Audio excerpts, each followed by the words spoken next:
It's game time. The Kid Gowie. Ravens Nation. All we know is purple and black. And if you're not a Ravens fan, welcome to Baltimore, Maryland, M&T Bank Stadium, where opponents don't make it out alive unless we bury them. Every team be afraid of them, especially all the quarterbacks, as our defensive linemen won't hesitate to leave you set. Let's take a minute, go back to Super Bowl 35. Domination was an understatement up against the Giants. Numerous touchdowns, they put up numbers, and it didn't take a nutritionist to see they hunger. Only stat Kerry Collins could get was interceptions. He must have thought throwing to the D counted as receptions. The pass was legendary, but don't sleep on the present. Our secondary make quarterbacks avoid their direction. You tryna run the ball, you better hope your blockers work. You can juke, you can spin, but your destination's the turf. This is a man's game, being soft will get you hurt. Watch the defense force a fumble and the fans go berserk. 17 weeks, only one league out of 32 squads. No one's messing with our team. We all bleed black and purple, you can check our IVs. Raven Nation fly high, watch us all spread our wings. Put your game face on, embarrass the competition. You ain't talking about the greatest if the Ravens aren't mentioned. Screw every other team, cause those dudes are whack. In Baltimore, the only thing we know is purple and black. Go! They always win when the championship's on the line, so if you hoping that they failed, then you really wasting your time. Going that's the 49ers, I'm pretty sure they remember when they made a comeback, but weren't declared the winners. 2 rings down, but you know they won't stop now. If the opposing D's come slipping, you know exactly how that goes. That's not a deep connection for 6 points in the end zone. The stadium goes wacko, as Ravens put in work. Pittsburgh Steelers, that's still curtain, it's looking more like a skirt. So tell me who they say is gonna beat the Bengals? Who used to be the Browns until they relocated? Ravens, they are one of the greatest, but simply no denying it. To beat them, bringing your A games are required. With the youth of the team, I bet they still be dominating, even after the greatest linebackers retired. 17 weeks, only one league out of 32 squads. No one's messing with our team. We all bleed black and purple, you can check our IVs. Raven Nation fly high, watch us all spread our wings. Put your game face on, embarrass the competition. You ain't talking about the greatest if the Ravens aren't mentioned. Screw every other team, cause those dudes are whack. In Baltimore, the only thing we know is purple and black. Go!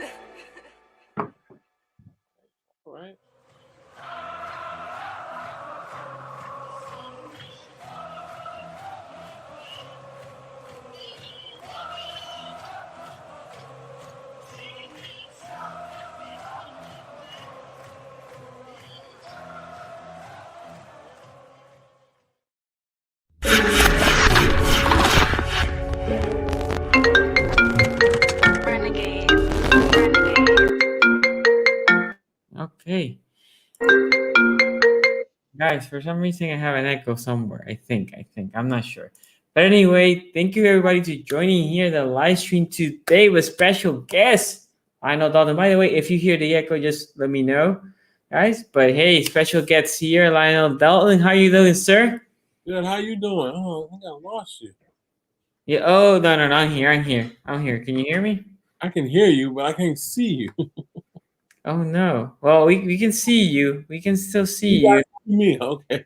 Yeah, we can see you. And as far as I know, in the stream, let's double check. Here real quick. Yeah, we can see you also on the stream. So we good, man. We're good. Yeah. I don't know why. I just can't see you. Okay. My bad. But hey, guys. So today is going to be a special one. We're going to be talking about defense. Obviously, we have here a Super Bowl champion for the Ravens. First Super Bowl that the Ravens got. I nailed Dalton.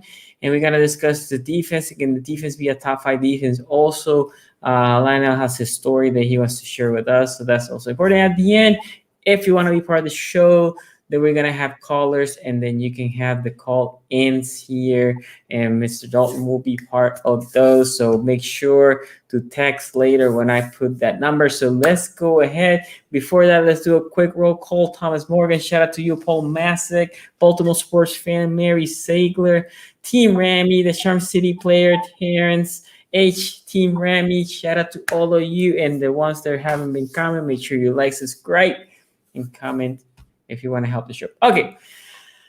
Defense. I know this is your topic, man. I know this is it. This is, and I know you were part of, in my opinion, the greatest defense that is never going to replicate. And it would be the same thing for the Bears. And then to be since the defense have been changing so much, right? Right. Defense, and not only that, how they call the plays right now, like for corners, they used to be physical, meaning they used to allow physicality. There would be more fighting. At this point, depending on the officiating, and I love playoff football because they allow more contact. But during the season, man, it's just sometimes like, really, you cannot even look at it before they throw a flag. So let's talk about the Ravens. And I'm going to start with what I think is the strongest suit for this Ravens team, which is the secondary. Okay. We have Marlon Humphrey, in my opinion, top 5 DB in the league. Then you have a guy, Marcus Peters, which is a guy that is ball hawking. Sometimes it burns us, right? Sometimes he misreads the play, but with all ball hawking player, usually that is the case. Sometimes they read it wrong. That's the good with the bad, you give and take. And then you have a guy like Tavon Young, which has the talent in the world, can stay healthy for us right now. Jimmy Smith, longtime Raven, that being their third corner is amazing. And obviously after that, you have a bunch of young guys, including Wade that we just drafted, and some of the other kids. They're trying to make a push to make this team. Safety for me is critical because I feel like our safeties are more box safety, both. Although I love Joker, only 1 year, so starting free safety. I thought coming out of Texas, he was going to be a legit free safety. He had a knack for the ball in Texas. In the NFL, he is a hell of a tackler. Still feels like he's trying to find his way in the free safety, especially when we're playing that cover one. What do you think about all these, secondary? What do you think about the corners and free safeties, and free and strong safety for the Ravens? I think we have a good mixture of young and old players, and like I said, Baltimore has a rich history of playing great defense. So I know in Baltimore, when Ozzie was there, if you didn't perform in your first couple of years, they got you out of there. So they have some big shoes to fill, especially coming from one of the best defense in NFL history. I've noticed all our linebackers usually play pretty good because you're following one of the best linebackers in NFL history as well. So I think they're gonna get it together. I like their ranking this year. I think they were ranked number 4 or 5. Okay. When they were 4 or 5, I believe they were ranked number 4 or 5. And that's not surprising to me. Between us and Pittsburgh, it's a history. They're playing great defense, and I think the Ravens are going to really have a good year this year. Yeah, so it's interesting because thinking about this division and how this division on the secondary, if we talk about secondary, how stacked this other teams are on the offensive side. And the Ravens, although we're not talking about offense for the Ravens today, we had tried to upgrade the receiving side. But think about how Pittsburgh has with Juju, and then they had the tight end that they brought per month. Also, they had they had Johnson. Forgot his first name right now. First name escaping me. And then they have Washington. And if you go to Cleveland, they have OBJ. They have Jarvis Landry. And then if you go to the Bengals right now, they have Chase that they drafted. They had Tyler Boyd. So obviously, and Higgins. Obviously, the AFC North is not sure on good receiving core. This is when you hope that the secondary and the depth of the secondary, because injuries happen throughout the year. Injuries happen, so the depth of the secondary for me is important. Free safety will be a key. We'll see if, in the case of Joker, he can develop into a free safety. Sean Elliott, if not, that's something the Ravens will have to look. And especially, like I said, in the case of Marcus Peters, I love Marcus Peters, but he will tend to be looking into the backfield, try to make a play sometimes in that free safety. It's important for it to just make sure if for some reason somebody burns Marcus, he's there to take care over the top. Okay, so then let's move to the linebacking core. You started mentioning the linebacking core, and I know you played with one of the greatest linebackers, obviously in Baltimore. You mean the greatest? Ain't no Yeah, I was gonna say in Baltimore. Back in history NFL. So, as you here, obviously you play with him. I'll let you speak out. How was it to play with Ray, and then how is it? Do you see this linebacking core for the Ravens? They're just very young, right? We have Patrick Queen, we have Malik Harrison, and then we have a guy more seasoned in LJ4. There was a journey member for Baltimore, has been very good. So, what do you think about this linebacking core, middle linebacking core, and what was it to play with the greatest? I agree. It was the reason I'm a Baltimore Ravens fan, him and Ed Reed. But go ahead, man. You got to think about the motivation to play, to come up and play after one of the best linebackers in NFL history. So I think with that type of pressure, you see these linebackers, even guys who are not supposed to be that great, playing above their level of expectations because you have to you have big shoes to live up to. It's like, going to Cowboys and being a running back. You got to be one of the best. You behind Emmitt Smith, So I think there's a lot of added pressure trying to live and coming in the stadium and seeing that big Ray Lewis statue. That got to motivate you as a linebacker to step your game up. So I like these guys. I think the defense is going to play well. Ravens defense usually plays well. We don't really have a lot of bad seasons defensively. We might have a few bad games, but as a whole, we've always been really good defensively. And I think that has something to do with the legacy my generation left in Baltimore. So Ray Lewis is notorious for always telling the story that he said, I'm nowhere near what I was if it wasn't because of my D-line, right? Mm-hmm. He was the Ravens went around a dip for a little bit there on the defensive side. And I remember, again, stories that they said that Ray Lewis has said too, that he went to us, he said, like, I need that boy, meaning Haloti Ngata way back. And I know that was after your time. But I wanted to know, Ray Lewis, a very young buck, when you were playing with him, right? Both of you early in their careers, you and him. But what would Ray Lewis demand for that D-line as a linebacker, right? Because he always has said, like, linebackers cannot be great without a great D-line. Because if not, obviously then the O-line get to that second level, and linebackers do not want to see those big boys coming to them at full speed. That's what they want. The linebackers want you guys to do all the dirty work, right?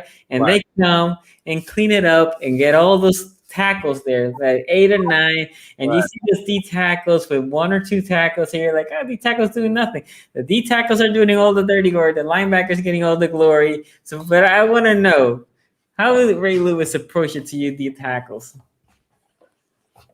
He led by example. Okay. I can only explain it. Like, one day I was playing in the game and I was tired. And I saw Ray Lewis behind me. Cordell Stewart had a head start. He ran and caught one of the fastest quarterbacks at the time in the NFL with a 20-yard head start. And so his intensity he's so intense that you feel ashamed if you get tired or you want to quit, because he's playing at a level. So I got to step my game up, and I would feed off his intensity.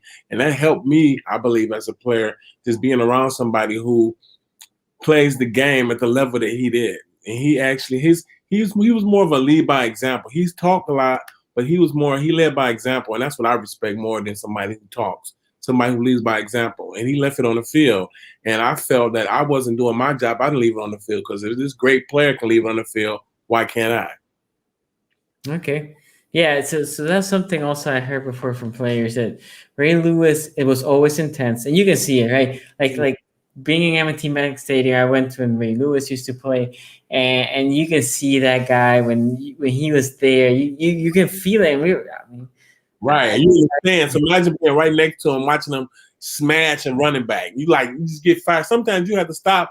And because sometimes I seem to make plays, and I end up being like a fan cheering. I'm like, hold on, I need to go get on this tackle. Because you see him play, and then he do it. We all used to do his dance. We were all Ray Lewis fans, because just watching playing with him was just like a treat. And that's something you don't get. A lot of people don't get to witness firsthand of being around somebody that plays at that level. Okay, so Ray Lewis, and obviously, if we think about D-line, you also play with Goose, big boy. Goose was a big boy over in them there. How was playing with Tony? Because Tony Saragusa, I mean, you hear stories through the vines of Tony Saragusa, but I remember Tony more for off the field than on the field. Because off the field, he had so much fun, and he joked all the time, and it was, he was just like a ball to be around. He would always do something crazy, like bring a helicopter to the stadium, and we go out of town. He know this restaurant, he got all the best food. It's like, it was just playing with Goose was a treat, man. Just his personality was fun to be around. And the rough days in training camp, you can count on Goose to make you laugh and kind of forget about some of those dog days. That's good. So one thing, and let me, I do want to hear more stories, but before we go too deep, I want to talk about two more positions for the Ravens: D-line and outside linebackers. The D-line for the Ravens is the position where we have the most veterans. Like, our secondary is super young, our safeties are very young, our linebacking core is very young. Our D-line is where we have our veterans. We have a guy that is Calais Campbell, Pro Bowl, All-Pro, very good, 6'8", a mountain of a guy. Then you have Brandon Williams, who's been for the Ravens forever, nose tackle, big boy. We brought last year Wolf, and we have it back. So those three, and I think they're very important in the case. They're the ones, obviously, that help those young guys in the linebacking core, as we were discussing, but also you need those veterans to teach the other young guys, right? So in here, I'll ask, not only what do you think about that D-line portion of the Ravens, but also how do you think having those veterans there will help the linebacking core behind them that is on year two? Both of them are year two. So how do you think that D-line will help that linebacking core? Well, one of my old coaches told me, Dick Vermeil, said everything starts up front. And to be able to have an experienced defensive line that knows what they're doing, that are cohesive and has chemistry, that opens up everything else. So if your D-line is playing great, your D-line playing great, it makes everything else better. If you're getting pressure on the quarterback, that helps the corners and the linebackers. If you keep an offensive lineman off the linebacker, that helps you in the run. So I think they are fortunate to have such a veteran defensive line and really good run stoppers and pass rushers because, like I said, everything starts up front. Okay, yeah, and I think it's good that that's where we have our vets, right? We have our vets, and because there's the two positions where we're youngest and most inexperienced, our linebacking, although Patrick Queen had a good year as a rookie, but now outside backers. We went from Terrell Suggs and some of the greatest before Suggs, and then Duvernay. Peter Bowler. Yeah, we have a good history of pass rushers, right? And then and now I'm not saying that our guys are not great. They have potential. We have a guy like Tyus Bowser that plays more off the ball, still needs to craft his way on the passing, on the rushing the passer. But when he plays off ball, he's really good, which is very underrated to have an outside linebacker that can play off the ball. And then Perry McPhee can give you 10 snaps as a very, very seasoned guy, as a good pass rusher. And then we draft a guy as Odafe Owe that has been playing football for 5 years. So obviously he's very new to football. He has all the traits, but that's it. That is your pass rushing side, right? And then we also obviously pick another guy, Hayes, in the 5th round.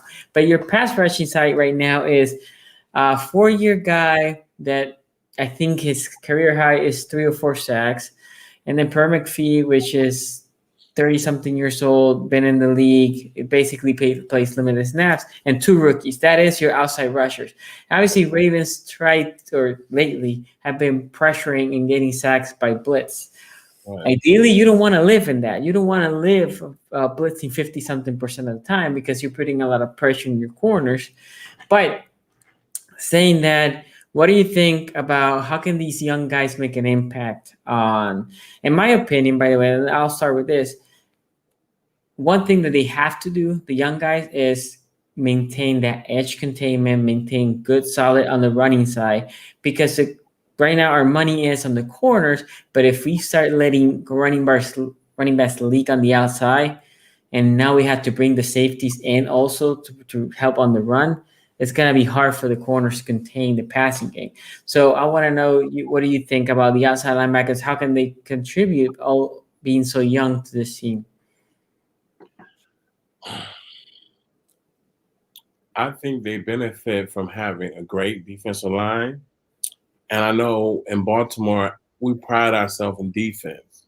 And I think Don Martindale is a great defensive coordinator, and I think he's going to put those young guys in position to make plays. And I think that we've always had a good eye on recruiting defensive players, and I think those guys are going to surprise a lot of people and step up and play good football. Okay.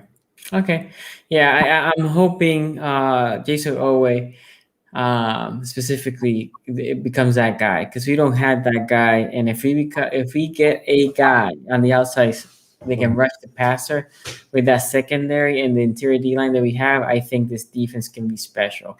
Now, that being said, I want to know, what is the greatest memory other than the Super Bowl? I'm sure the Super Bowl is the greatest memory, but of a game for the Ravens while you play, you're like, man, this play happened and I was shocked, or I did this, or maybe a play that you didn't even do. I got you to play.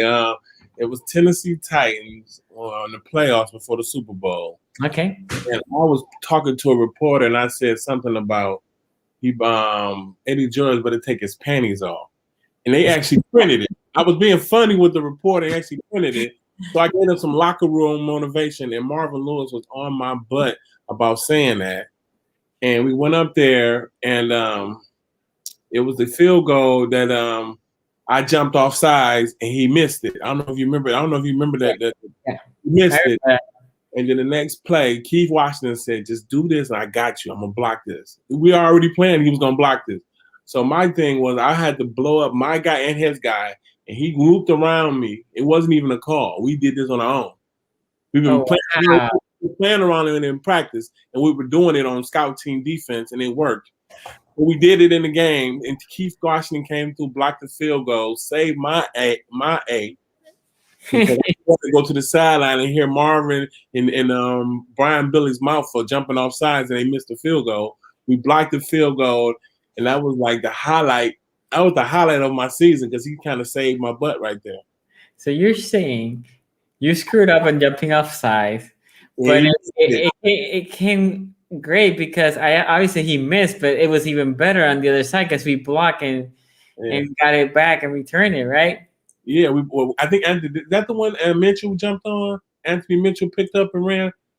One he blocked, and Mitchell picked it up and ran it back for a touchdown. But I don't know if that was that block. Okay, we had 2 blocks that game. Yeah. Okay. Well, I mean, I believe so, man. I'm getting old, so no, that's fine. But that is pretty awesome, man. Yeah. I mean, I can only imagine you're like, damn it, I screwed this up. Because that was a tight game, right? It was a contested game. Yeah. Obviously, at the end, the Ravens pulled it out, and they got some cushion. But it was obviously Tennessee and Baltimore had no real love back then. They were rivals, and then lately has become a little bit of a rivalry between the Ravens and Baltimore. Obviously, there's a little bit of disrespect out there, but it's all in the heat in the moment. Although King Henry said that he wanted us back again, so I can't wait to play them again. Okay, so I can see that being a hell of a play. Now, what was a play that you're like, man, I wish I had that one back? Shoot, that field goal jumping off sides, but it was a play against the Pittsburgh Steelers, and Jerome Bettis went to my rival high school, so I was out there talking smack to him about how we always kick their butt. And then one play, forget the center they had. He was a Pro Bowl center. I think it was Dalton. I forget his name. Well, he let me come straight in, and then this is my second year in Baltimore, and Jerome Bettis pretty much cleaned my clock, like ran me over. He didn't even run the ball; he blocked me, and it was so hard and so loud that everybody was like, "Ooh!" And that's like that was like my introduction to the NFL. That was my first season really playing. And Jerome Bettis pretty much cleaned my clock. I tried to swim the center, and he kind of just got out of my way. So I'm looking like, what's going on? And Jerome Bettis came out of nowhere and just pretty much cleaned my clock. And that was the introduction. And I hated him ever since then. Every time we played after that, I would try to hit him after the play or get him under the pile because I was still mad about completing my clock that year. You always remember. You can't forget that one. You cannot. Don't forget the one that hurts. That one hurt. I mean, dude, I mean, this is all amazing. All these stories are great. As Baltimore Ravens fan, obviously, as people that we obviously never play in the NFL, it's just great to hear from great ones stories about the time when they play in football, right? So I think with this, I might end the questions about your legacy before we go now to the charity, or not the charity, but your foundation and New Kidney for Jelly Roll. But that Super Bowl year was a special year, right? Obviously, Baltimore went through. Okay, can you hear me now? Uh-oh. Yeah, you know. Okay, can you hear me now? Nope. Like the Verizon commercial. By the way, guys, well, we sort this. Oh, there you go. You came back. By the way, I have two people that are right now in the queues for calling. If you want to be in the show, make sure you text. Don't call. Text at 443-292-2337. Okay. Last question before we go to the next segment is Super Bowl year, special year. Obviously, it's a year that what I was saying is Baltimore went through a dark time that they didn't have an NFL team. They had a CFL team. And then we get the Cleveland Browns team, right? And I always joke with, I have another channel, it's the AFC North Talk. And and my guy Quincy, shout out to Q, always said like, oh, you know, that Super Bowl was supposed to be Cleveland's. And I said, nah, man, because what y'all needed was to leave that bad juju of those colors behind. once you cleanse it, new name, new color, boom, Super Bowl. I was making fun of him. But anyway, what memories do you have from that year? What game do you remember the most? What year? The Super Bowl year? Yeah, the Super Bowl year. And what memory of what game you remember the most? And what is that guy, other than Ray Lewis? We all know Ray Lewis, that guy, but what was that other teammate that you felt like, you know, helped you a lot as to grow as a player, and you know, help you during that Super Bowl year to become the player you were that year? Because obviously that team was all about D. Let's be honest, that team was all about D. That was Marvin Lewis Super Bowl. Marvin Lewis should have been in. That was Marvin Lewis Super Bowl. That's what I like to call it. I love Brian Billick, but that was a Marvin Lewis Super Bowl. Of course. I mean, that's what got him the job over there in Cincy, right? Yeah. So you're saying what player? Well, we had a lot of good players, a lot of good role models on that team, especially on the defensive line. So I got to say, like, Rob Burnett used to take me under his wing and talk to me a lot. Michael McQuarrie was undersized, but he played like he was 100 pounds bigger. So just watching somebody that little play defensive line and play at the top level was definitely motivating.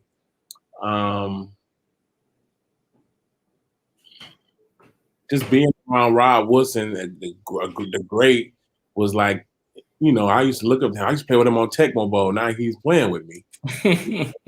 You know, so then we had, I don't know, Randall Cunningham was on the Super Bowl team. But that was another guy I looked up to that I enjoyed playing with. But, yeah, Rob Woodson. We had a lot of, like, man, we were close on defense. Like, we were very close. Like, everybody, you know what I'm saying? Everybody hung out with each other, talked to each other. Like, you know, so I can name half the defensive players. And I think a lot of people want to know, and this is not a defensive player, but how much shit did Shannon Sharp talk? Shannon never stopped talking. I played with Shannon in Denver when I left Baltimore, and I played with him in Baltimore. Shannon Sharp has never stopped talking. Shannon Sharp, the first person to tell me, I had a radio show, And he came on my radio show and told me I got a face for radio. Oh man. Shannon Sharp, you knew he was gonna have a job on TV because that's all he did. You hear Shannon Sharp the whole time in practice. You hear him all day in the locker room. O'Shea never stopped talking. So Man, I can only imagine, and I can only imagine him and Ray Lewis. He tells story about him and Ray. Him and Ray, I can only imagine him talking shit to Ray. yeah, they constantly debated because Ray is intense, so he talking like this, and Shannon Sharp is like he just keep agitating, just keep on. He gonna keep on picking at you. You let him pick it to you. He would keep. O'Shea was a masterful talker. He was an instigator. Yeah, an instigator. Yeah, and look, I remember that play. I mean, I didn't watch the game live, so I went back and watched the 2000 Super Bowl year, all the games, and that play against Oakland that he had against the Raiders. Oh yeah, that touchdown. Yeah, the one play he had. I don't remember if he caught any other ball in that game, but he that play was big against the Raiders. And actually, I think him and Pat were crossing. And it was for Pat Johnson, but Shannon Sharp grabbed it, and Pat ran in with him. But yeah, I think that play was actually designed for Patrick Johnson. Oh, okay. Yeah. And Shannon undercut it and just took it home. Yeah, I think Trent threw it a little early or something, and Shannon was right there. He grabbed it and touchdown. So we didn't get too many of those that year. So we especially not on the passing side. No, we didn't get too many touchdowns. So. We ran the ball a lot, but that was exciting, man. That was exciting. Yeah. Okay, shout out to Asmodeus for McShaking Knees. Shout out to you, man. It's a running joke, by the way. It's a running joke. Okay, so let's go to the next segment. Before we take callers, we have here a guy that's obviously he is in some medical condition, right? It's considered a medical condition. I will say this: my great uncle used to take care of me when I was little. He had kidney failures too, so I saw him with dialysis, and so when I heard that you were going through this, it reminded me of him, and it's just sad.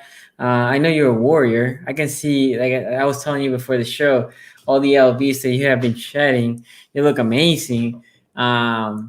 So I can see how you're doing things to take care of yourself, to do yourself better. Obviously, you have a beautiful family. But I would like for you to talk a little bit about where you are, what you need. How can Ravens Nation help you? So in 2020, after I had a New Year's party, and 3:00 in the morning, I had issues breathing. I checked myself into the fire station right around the street, and they took me to the hospital. And the doctor told me my kidneys were functioning only 20%, and I need to get on dialysis as soon as possible. So I've been on dialysis ever since. After that, I did a lot of research on, I like all natural medicines and traditional medicine. And a scientist in Australia said in rats, when they lower their food consumption, it slowed down the deteriorating process of the kidney. So right then, I started doing intermittent fasting, and I did it off and on for the last year and a half, and I've lost probably 125 pounds. You lost the first. I'm 360, now I'm 243. Damn. So I've lost a lot of weight, and I feel a lot better. When I get off dialysis, I don't feel as tired and sluggish. And I've also adopted, I've been cheating lately, but I had adopted a plant lifestyle, but I've been craving chicken like crazy last week. So I've been going chicken crazy, but I also adopted a vegan plant lifestyle for a while. I did that for a while, and that definitely helped me as well. Cause I hear a lot of people in my kidney Facebook group all say the plant-based diet helped them, feel, they feel better when they ate plant-based. So I do that a lot of the time instead of the last 2 weeks. And I've been just trying to stay focused and get the word out there about kidney disease, because a lot of people don't know about it, because you couldn't tell somebody had kidney disease just by looking at them like other diseases. And so I've been trying to get the word out and trying to And so I reached out to a company that I was working with in Baltimore called Living Legacy Foundation, and they're big on organ donation. I reached out to them because I had a plaque downstairs, and I looked on the back of it, and I forgot about this. They had gave me a plaque for doing the public service announcement. I called them. They linked me up with Good Morning America. I got on Good Morning America, and then 2 Raven fans reached out to try to donate kidneys right now. They're going through the process, and I'm just trying to get it out there and trying to see get a kidney, trying to see how I can get someone to feel comfortable. I'm trying to get rid of the stigma of kidney donation because a lot of people are scared, especially my family. I'm trying to get rid of the stigma because there's a lot of people in need that need kidneys. And, upon us leaving or transitioning, you can save up to 8 lives by donating your organs. So I'm just trying to get the word out there and do all I can while I'm here. No, man, and hopefully we have you for a bunch of years, right? We want to have you here. I mean, I know your family wants you here, and and it's amazing the 2 Ravens fan came out and they're working towards to see if they can donate their kidney, and this is what the flock does. Ravens flock. I mean, y'all are great. I'm happy to hear that.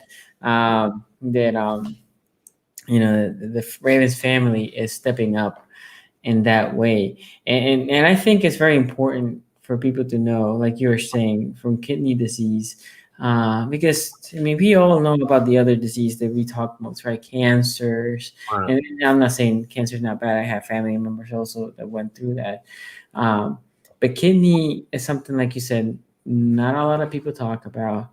Not a lot of people know that you can donate a kidney and still be functional, right? Right. So it's important for you guys to to see that, and also to, as Jelly was saying here, that make sure you figure out signs, right? Sometimes we all do this, we let ourselves go a little bit, and then we ignore some signs that we have, and it's important. Look, if you have any signs, go to the doctor. Right. Because if And a you lot of times it's not a lot of signs, and like stuff like high blood pressure can lead to kidney disease. They don't tell you that. Nobody knows that. You think you have a heart attack, but you can actually not have a heart attack and have kidney issues from high blood pressure and diabetes. So we don't talk about that a lot, and I'm just trying to get the word out there, get as much information as I can out there for preventative. Prevent people from putting themselves in these type of predicaments. Don C says, Dan, that's awesome, Lionel.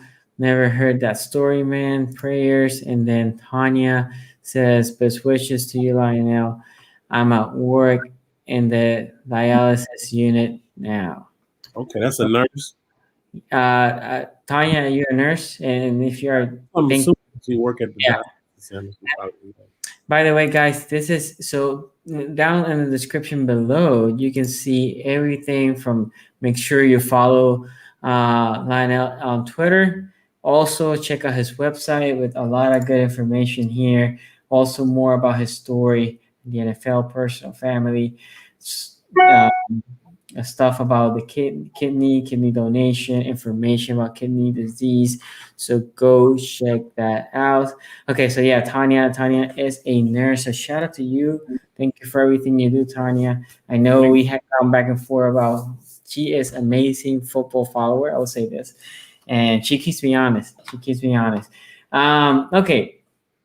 And shout out to you, and shout out to you, Lionel, and thank you for sharing that. So let's take the some colors that we have here real quick, and with this, we'll close out the show for today.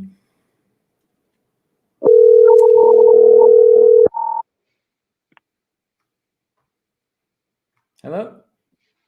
Hello, how you doing? Hey man, how you doing? What's up, Miss Sonny? It's been a minute. It's been a minute here with Mr. Dalton. Hello, Mr. Dalton. Pleasure to meet you. Hey, nice to meet you. I actually have a question for you, Mr. Dalton, specifically. Feel free, you don't have to necessarily answer it, but I'm pretty curious about it.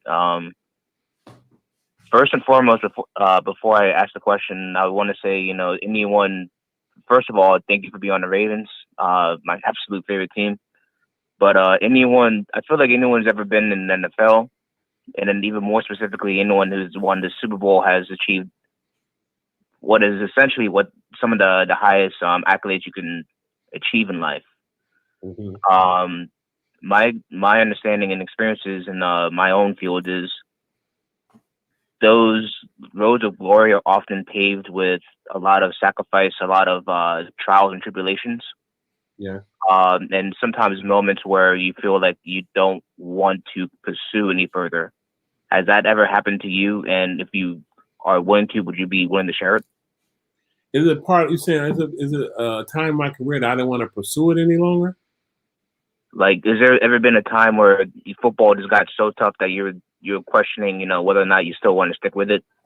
Man, every training camp after I left Baltimore was like that. I'm looking like, what else can I do to make this kind of money? Because this is tough, And then I think about it like, I didn't apply myself in school, so I'm gonna have to stick this NFL thing out until I save enough money and invest in the right thing so I can retire.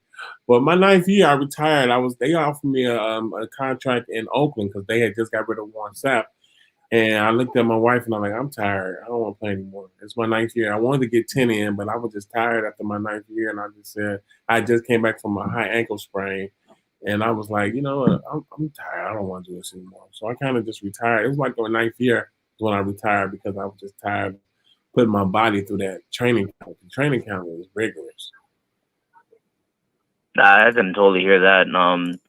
I was never in the best of athletes, but I did do it in high school, and I would say that even some things that I've experienced from back then, some of those injuries can definitely carry and linger. So I totally get that.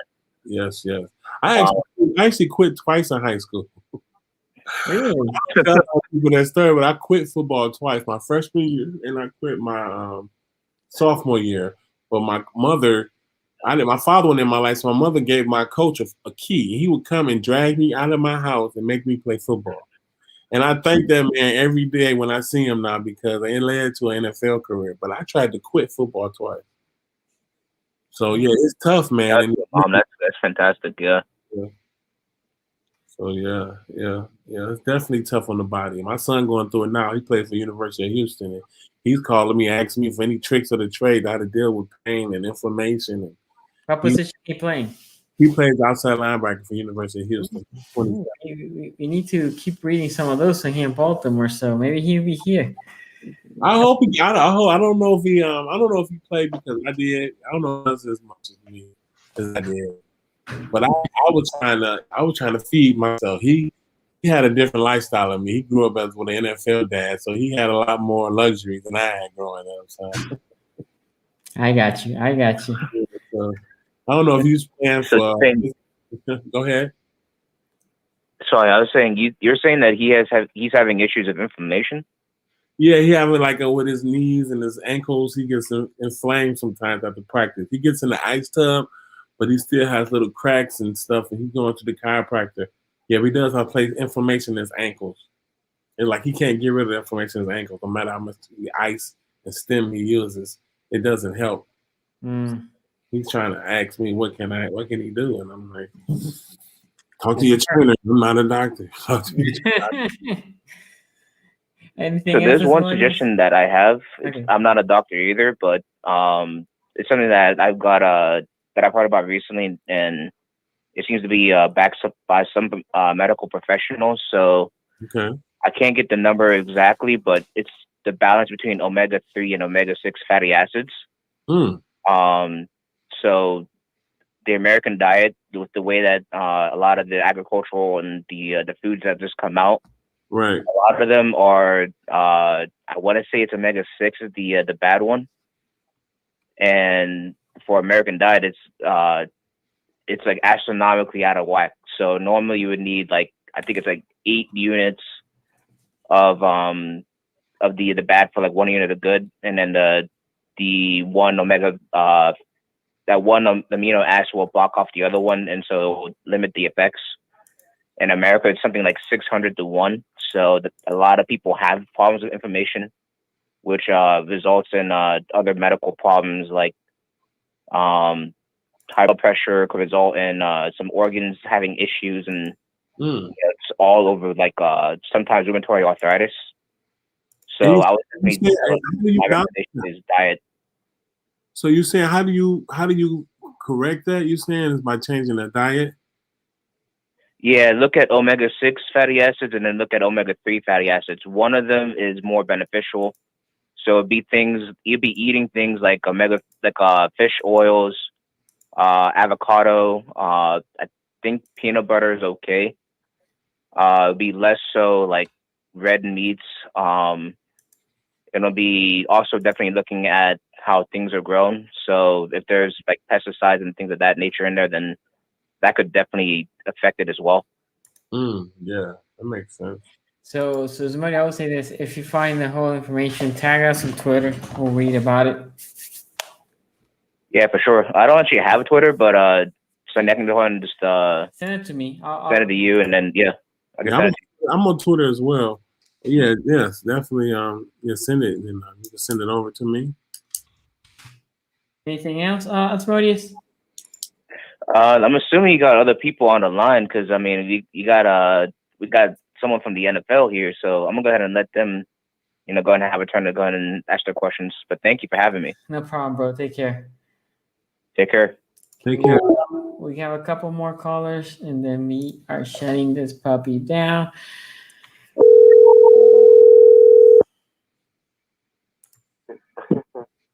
Hello. Greetings. Hey, how you doing, man? I'm doing fine.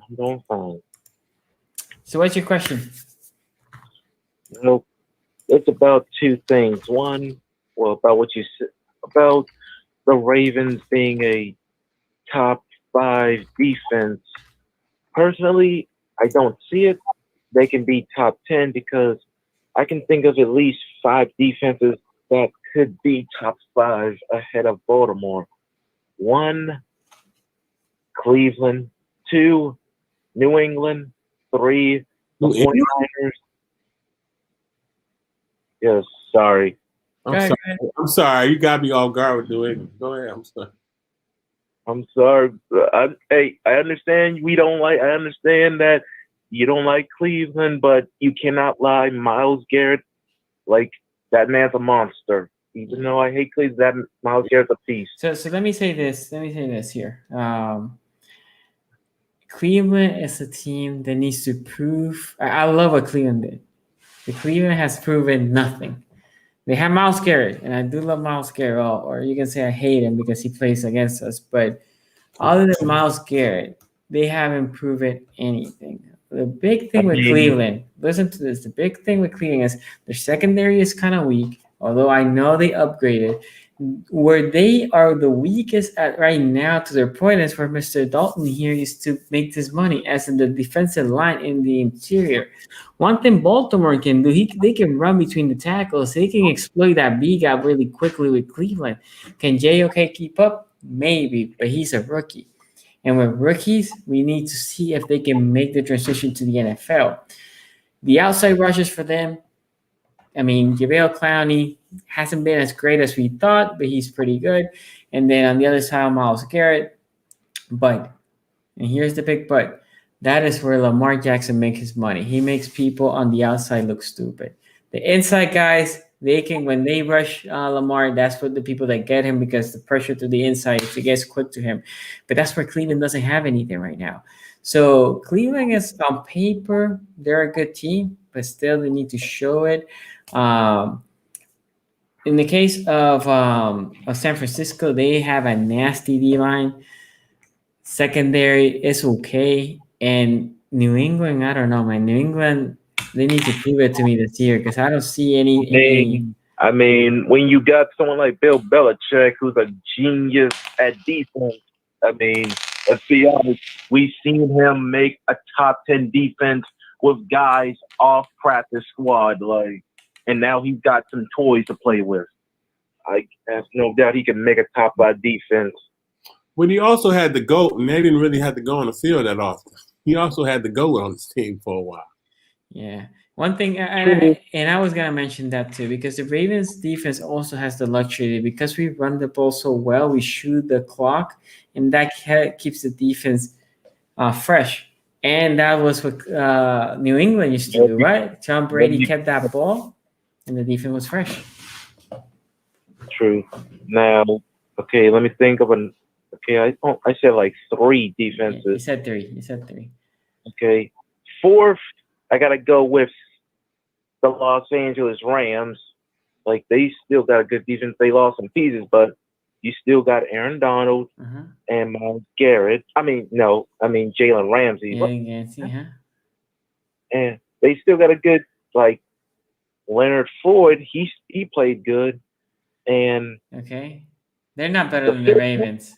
They had Donald's a Hall of Famer, but they're not better than the Ravens. But go ahead. And the 5th one, it's kind of like a tie between Tampa Bay and maybe the Colts. Okay. See, Tampa, I will buy it, and I will let you here to talk, Jelly, because Tampa is actually pretty complete. Their secondary is pretty strong. I don't want to say they're the top, but they're pretty strong, and then that D line is really good. So they complement each other well, and then the offense helps them keep the fresh. So I think that I will buy Tampa before some of the others that you brought up. But what do you think here, Jelly? I mean, I agree with you. I would buy Tampa as well, but New England, I don't see New England being that great on defense this year, even though they do have one of the best defensive coordinators and head coaches in NFL history. Indiana, they were pretty good last year. What did they rank last year? I remember Indiana in the top. They were in the top 10 last year. Yeah, they were very solid. They were top 10 in scoring and passing. Their biggest weakness was they were getting run on. That's why teams wasn't throwing to New England. They can just run them, and that had something to do with Hightower is important to that defense when he stopped the run, and it showed when he opted out. Without him, people can just run on New England. Right. Yeah. No, the Colts are a legit team, and they're legit defense. I agree with Jelly here. I think New England. We'll see how they do this year. And second, although I love the moves that Cleveland has made, we need to see them on paper because Cleveland has been a team in the past 3 years that on paper looks like the greatest team on earth. The other option was this is my other dark pick. There's Denver. They always have good defenses, but the problem is offense. Quarterback. Yeah, Denver. I mean, obviously they had the 2 pass rushers, Von Miller and Chubb, and they have put a lot of money into upgrading that secondary. So Denver should be a decent team defensively. We played them this year. But yeah, I think still Baltimore is better than them. True, but like I said, it all depends because I look at the Ravens defense this year. We're pretty good at secondary. That's no problem. Linebackers on the inside, pretty decent. D-line, it's good, pretty good to decent. My only question is just pass rushers because we got some very young guys and a veteran. I'm like, ugh. Well, we'll see. We'll see how they prove themselves, but that's where the vets come up to help the young guys. True, but I need to see Bowser break out this year because we paid him. We need to see him at least get more than 3 or 4 sacks. He need to at least get 7 or 8. Again, we'll see how the outside backers do. If Jason Oweh and Tyles Bowser, and again, they still can sign a guy like Justin Houston. We'll see. There's still guys out there they can bring. Anything else? Well, second question is, it's about, I think you've probably seen this coming about the Julio trade rumors about all that people linking Julio to teams like Baltimore, New England. I'm like, I wanted Julio, but at this point, I'm like, yeah, one, his salary's too much too. I am like Atlanta wants a first round pick for him. And third, the man has been hurt for most of his career. Like, yes, he's still good, but the best ability is availability. Like, we need someone that can play right now. We don't need someone that is going to be there for like 8, 7, 10 games and then gets hurt. Yeah, I mean, in the case of Julio Jones, Julio's a hell of a player. His salary cap for the Ravens is big right now. We have to pay a bunch of people. So I don't think the Ravens are going to make the move. I just don't think they're going to make the move. I know the Ravens fans, some of you guys think it's happening. I don't think this move will happen. I'm going to let you go because I have one more caller, and then I know we are getting short on time. But thank you for calling, man. No problem. Take care. You too, man. Peace. Peace. Okay, let's do the last call, and with this we close out. Coming into the hour.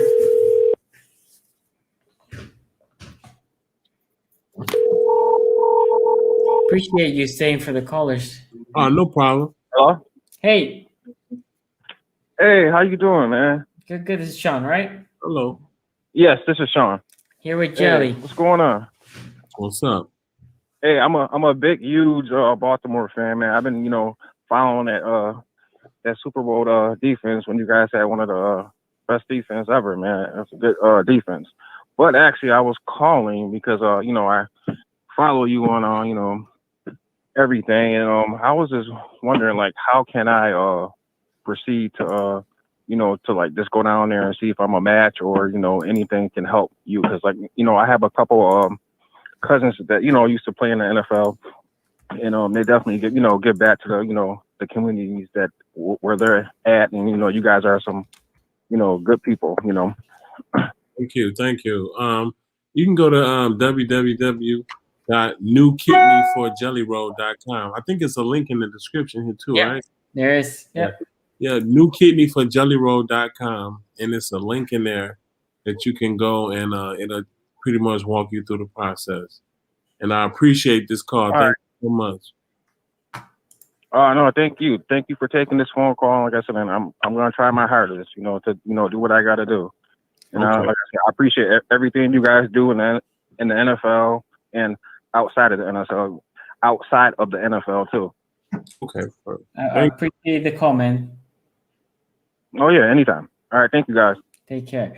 Okay, guys, remember, we do this show every Monday at 5 p.m. Eastern. Also, tomorrow, 5:45 AFC North Talk. We're going to be ranking QBs for the AFC North. So go check that out in the AFC North Talk. Make sure you follow Lionel Jelly Roll Dollar on Twitter, description below. Also, his website. If you want to help, there's how can you help? How can I donate? Everything is in there. It's in the description below. Lionel, any final words?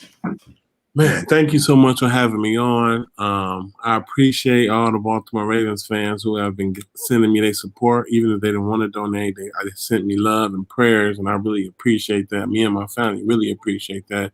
And I just actually got to keep me in your prayers, and hopefully I get a match soon and I can be around for a lot longer. We have you in our prayers. We're hoping the match comes. We want to keep following you. Please keep us up to date. Ravens Flock is a family, and we're here to support you. Again, guys, if you have Twitter, follow him on Twitter. And if not, go check the website and help him any way you can. Guys, thank you for joining this live stream. Thank you for everybody that is here. Thank you for the people that are going to watch the replay. And I will see you also tomorrow, 5:45. Thank you, guys. Peace out.